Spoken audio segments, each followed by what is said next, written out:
Hello, everybody. Welcome back to the Talk with Kiet show, where we connect people, capital, and ideas to help make a difference in the world.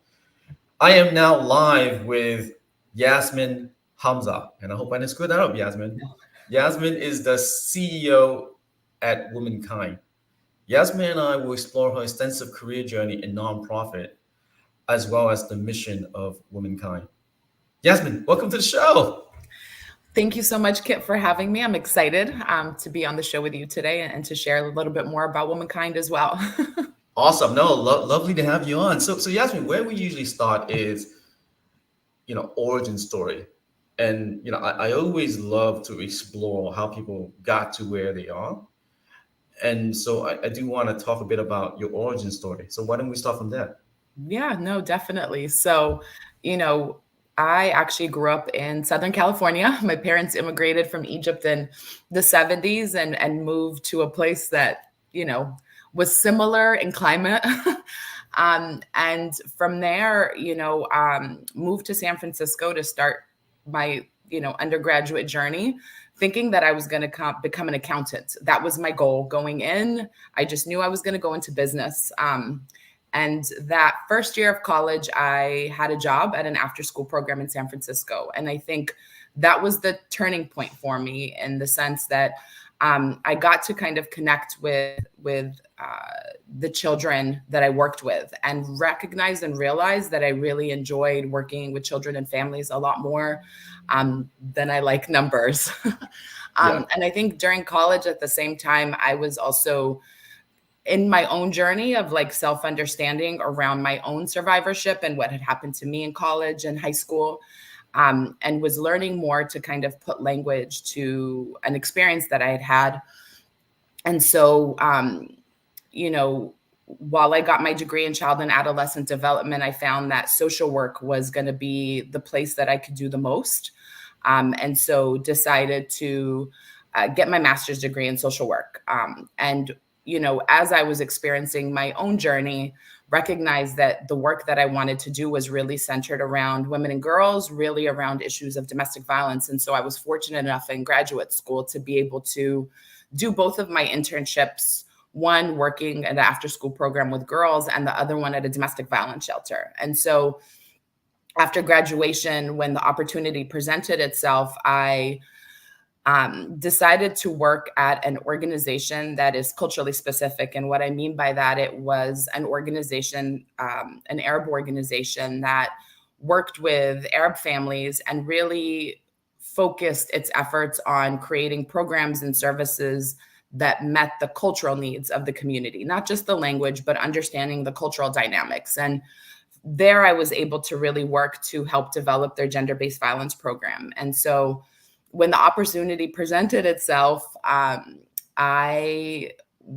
moved into the role of Associate Director of Client Services at what was then called New York Asian Women's Center and what's now called Womankind. And the reason why I made that move is I knew the history of the organization. I knew how powerful it was when it started. It started in, the early 80s at a time that, it was during the women's movement, and having something that was culturally specific at that time was, new, and it was different. It was recognizing that services and work with, API communities didn't exist. And so I wanted to, and I've spent most of my career working at organizations that were culturally specific, places where you work alongside community. You are able to work and develop programs and services that are tailored to meet the cultural needs. And you get to take the best parts of our communities and our cultures and really create interventions that support community members as a whole. So that's really where it's gotten me to where I am now, at Womankind. Wait, so tell me about how you went from joining that role to becoming the CEO of an Asian focused organization. Like, what was that journey about? Like, how did that come about? I started, like I said, I started about 12 years ago as the associate director. When I was making my move from the organization I was at previously, I really did want to work at a place that culturally had similar values and beliefs, and a place that I knew that really worked to innovate and create services, but also engage community in a way that recognize, the community dynamics, the barriers that community faced. And so I was fortunate enough to start 12 years ago. I was a social worker, so I, helped to oversee some of our programs, like our anti-trafficking program, as well as our community site and so forth, and, continued the work. And, I was mentored by our executive director at the time, Larry Lee, to really work towards, you know, building the organization, but recognizing all that was done before me. And I think for me, it is, paying respect to the communities that we serve and recognizing the strength that those communities have. And, we're not teaching anybody anything. We're working with community to kind of learn and grow and build. And so, I, for about 8 years, oversaw different programs, moved into a director role. And then when the opportunity presented itself, was able to move into the role of CEO at Womankind, with continuing that same mission and vision of being a culturally specific organization, and working to really serve and support the API community, but recognizing that we serve anybody that walks through the door. And we come through that lens of understanding, working to understand the culture and the values that each individual brings and how we can work to support them. No, and to what we talked about earlier is we're a lot more similar than we think, right? In terms of when you Yes. think about core values, and I'm Vietnamese, you're Arabic, but we talked about like how similar it is. Talk a bit about like you mentioned like your mom's close friend is Vietnamese and how similar they are as well. Yeah. I mean, I think growing up, recognizing, I grew up in a culture and a community where, it's similar in the sense of some of the, I guess when it comes to gender-based violence in particular, there's a lot of similarities, right? There's a lot of similar barriers around honor and family and shame that's associated with experiences. And I think even with my own experience, recognizing that wasn't something that you talk about, and that's kept, for me, it wasn't kept in the family, but you're not supposed to date, so you don't talk about anything related to dating. And so, for me, it's recognizing the similarity of values, but also recognizing the strength in the communities that we serve.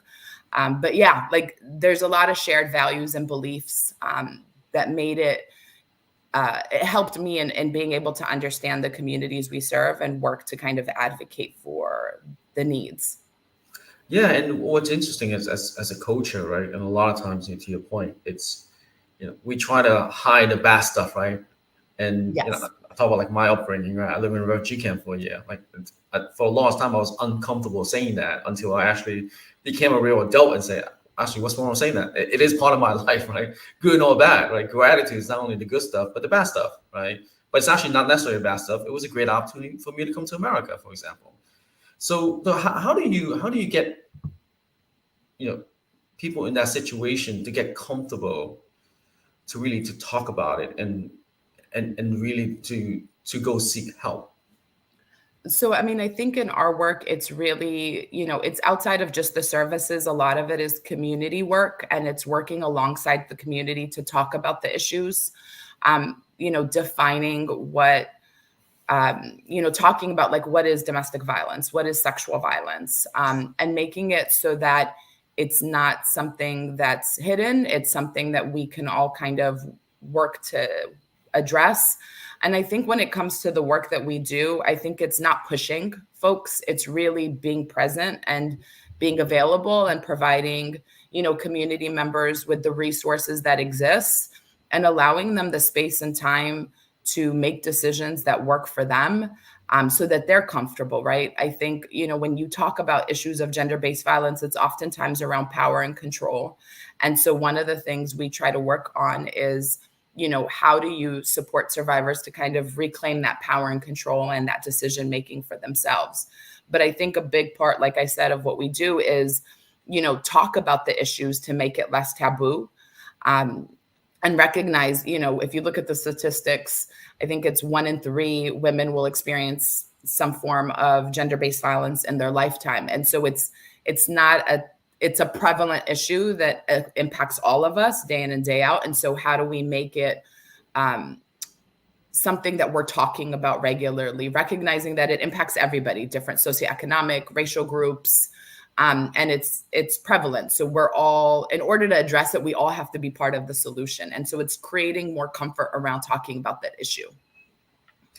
Now, with with the prominence of like social media and all that stuff going on, like has it helped or has it made it worse in your view?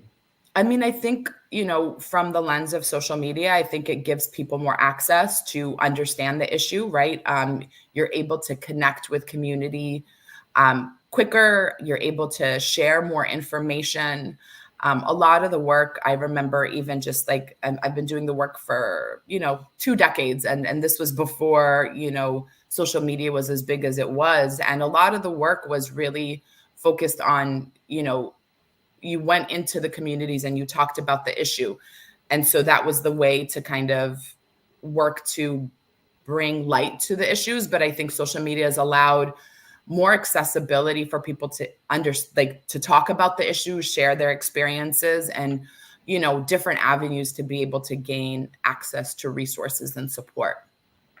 Yeah. Now, so before we dig deeper on the examples, type of resource or scenarios where you've helped families, I want to touch on, the moment you became CEO. How do you transition from, being part of the team now running the whole show, and really being the person in the forefront, especially, when we talked earlier. I don't mean to give up your secret, but you're an introvert like myself, right? Yes. So how do you go about that I, journey? I mean, I think for me, the transition was a little bit easier in the sense that I was already at the organization. And so I understood the work that we did.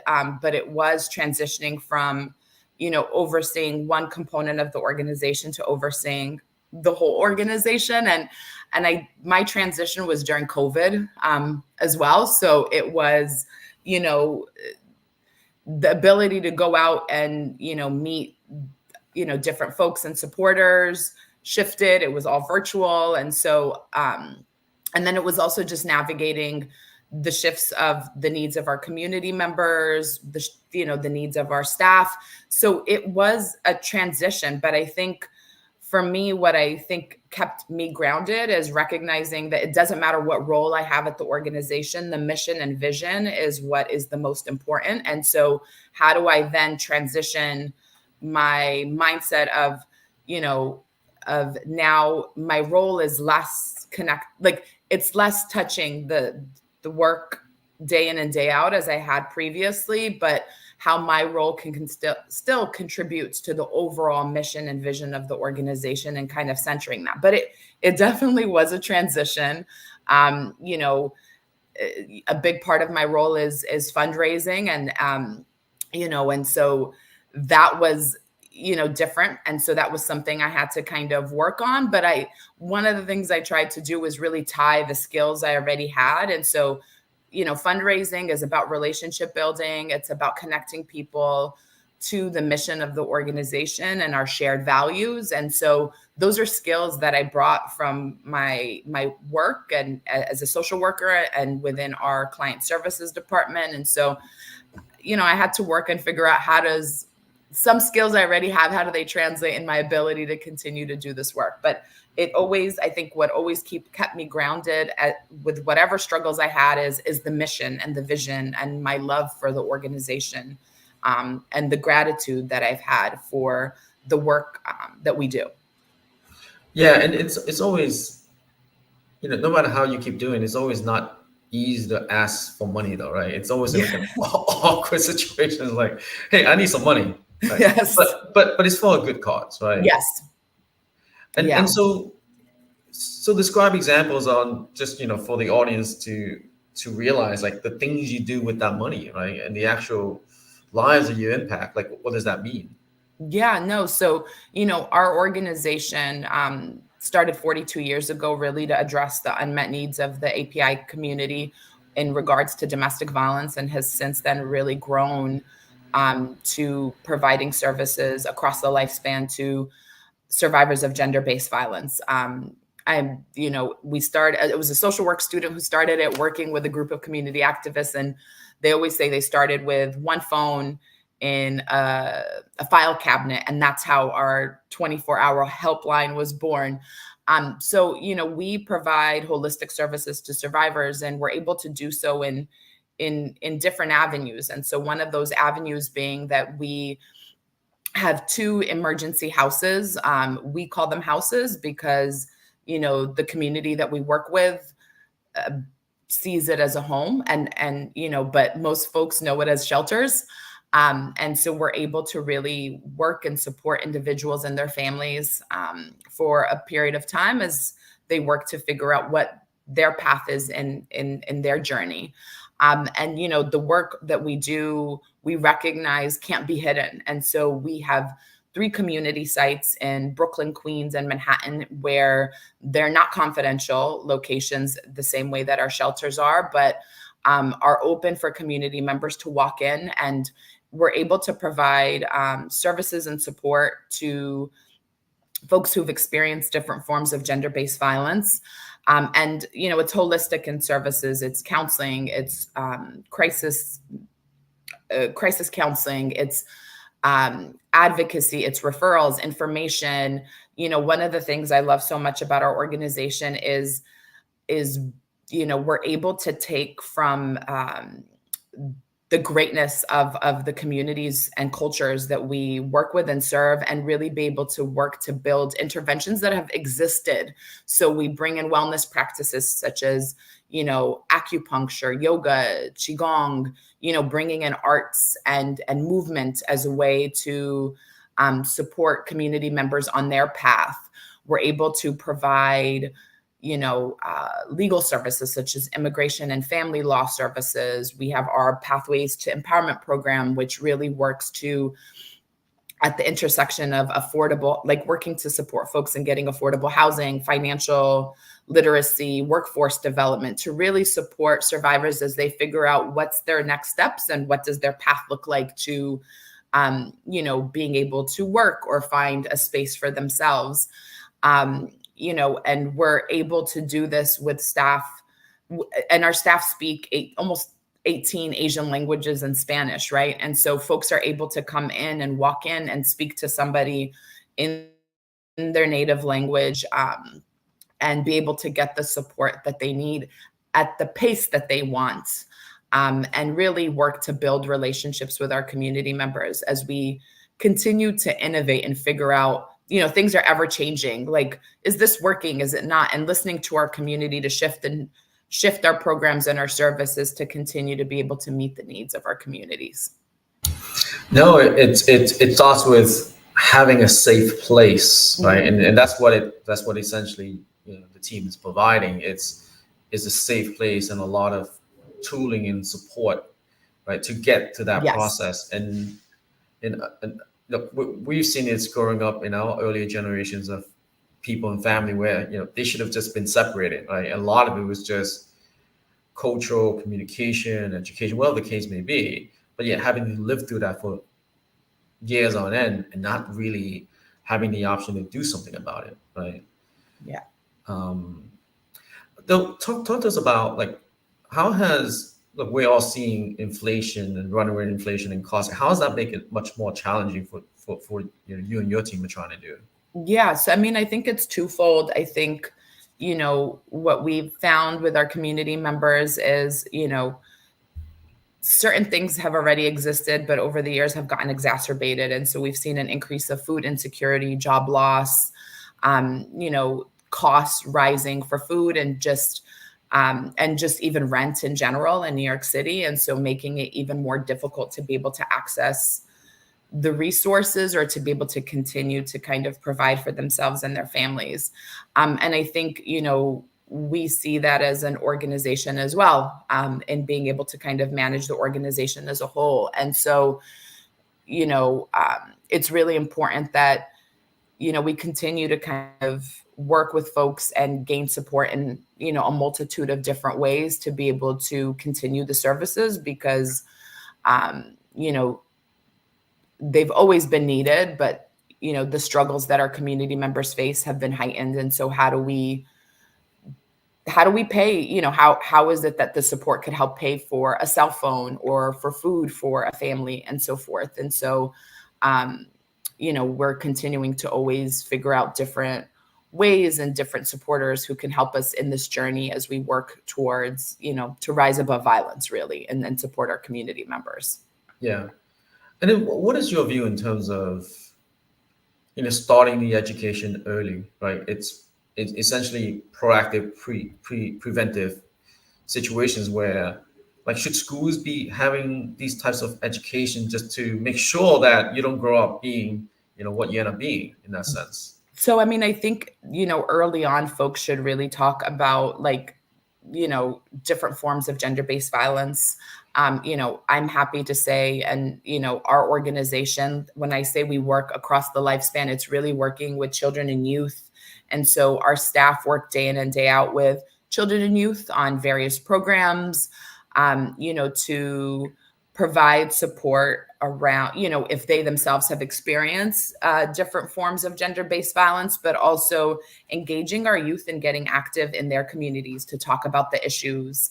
And so, it's figuring out ways to provide support to children and youth and families as a whole, but help to really break that cycle. And I think a lot of it is around talking about it, but also getting youth more involved in their communities to be the ones to talk to their peers, right? I mean, if you think about yourself as a teenager, who were you listening to, your friends or your parents, right? And so how is it that we are working to really kind of have them express what they're dealing with and, their struggles and sharing that with their peers. And, one of the things that was exciting for us was, and we have an office in Sunset Park, and some of the teens that we work with in our YEP program, came together to say, like, what are some of the issues that we're seeing and that we've experienced? And from that, they were able to create a mural, which is drawn on the side of a laundromat, and we were able to kind of unveil it some months ago. And so that came from them. It was their idea. It was, they wanted to kind of talk about issues around mental health and around satellite babies, because that was their experience. And they were able to then showcase that and bring that to their community. And so that's part of the work we do, as well as working with communities to figure out ways to kind of, especially teens and children in particular, to talk about these issues more openly. No, I think that's phenomenal. But I guess one step further, like, should schools have a curriculum? Well, there should be. There should be definitely the same way we're learning about different things. It's really working to talk about what are healthy and unhealthy relationships, talking about gender norms. And, these are things that impact our children and youth day in and day out. And, the more we talk about these things from a younger age, the more likely we are able to see that break in the cycle. And so it starts from that point. It's schools, but it's also the responsibility, like, for organizations such as ours, as well as community, to create spaces for teens and children to really talk about what does this mean to them. No, exactly. And so, like, does this feel like work to you, or this is just, just like having your life every day? Like it doesn't. I think, I think for me, it feels like this is what I'm supposed to be doing. It feels like, my own experiences, I think, kind of taught me that unless we create space and allow for folks to talk about these things and help to kind of break some of those barriers, we're not going to be able to really address the issues of gender-based violence. And so for me, it's not, when I say what grounds me is the mission, it does. It's that, when I'm fundraising or when I'm signing a million different documents, for administrative purposes, the things I continue to think about is, what is it that we can continue doing as an organization to really work towards rising above violence? How do we make change, and so forth? No, exactly. And look, this, we typically don't do marketing in the show, but for those that are listening, this is my show. I do what I want. I really believe in what you and your team is doing, and so pitch to the audience, like how can they help you, and also talk about the gala you guys have coming up as Yes. well. Yeah, I think there's a multitude of ways. I think, when you look at the issue, it's not just like the issue of the organization, it's the issue for community, it's issue for society. And so how do you kind of join us in our mission and our vision of really, our mission is working to use the multidimensionality of our Asian heritage to really work alongside survivors of gender-based violence on their path to healing. And so, you know, through support of through support of folks who are listening, or just our communities in general, we're able to continue to provide the critical resources for survivors day in and day out, continue to be able to have our houses running and our community offices open and willing to be able to provide services to our community members. And so folks can do that through donating, going on our website. It's iamwomankind.org. And through there, it's you can donate in a variety of different ways, but you can also volunteer.